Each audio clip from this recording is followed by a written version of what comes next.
کیا جہیز دینے کی اجازت ہے تو کتنی؟ دیکھیں جہیز جو ہے نا در حقیقت اپنی بیٹی کو دیا جاتا ہے، تو اگر کوئی اپنی بیٹی کو جہیز دینا چاہتا ہے تو وہ اس کی مرضی ہے، بالکل اجازت ہے، دے سکتا ہے۔ اور کتنا دینا چاہیے وہ باپ اور بیٹی کا معاملہ ہے، جتنا بھی دینا چاہے۔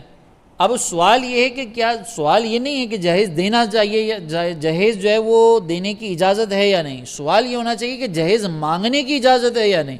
یہ جو ہمارے ہاں پر شادی بیاہ کے وقت یہ ہوتا ہے کہ باقاعدہ یہ لکھوایا جاتا ہے کہ بھائی ہمارے بیٹے کو آپ گاڑی دیں گے، ہمارے بیٹے کو آپ جو ہے وہ فرنیچر دلوا کے دیں گے، ہمارے بیٹے کو یہ کر کے دیں گے، ہمارے بیٹے کو وہ کر کے دیں گے،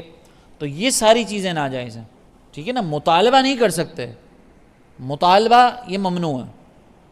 ہمارے یہاں پر بعض اوقات ایسا ہوتا ہے کہ جب یہ جہیز دیا جاتا ہے تو وہ سارا جہیز جو فرنیچر وغیرہ آتا ہے یا فلیٹ وغیرہ کچھ بھی آتا ہے تو وہ بیٹی کے نام پر ہوتا ہے، اس میں بھی مطالبے کی اجازت نہیں ہے کہ آپ نے اپنی بیٹی کو اتنا دینا ہے تاکہ ہم آپ کے پلنگوں پہ جو ہے اپنی کمرے توڑ سکیں، ٹھیک ہے نا، اس میں بھی مطالبے کی اجازت نہیں ہے، آپ مطالبہ نہیں کر سکتے۔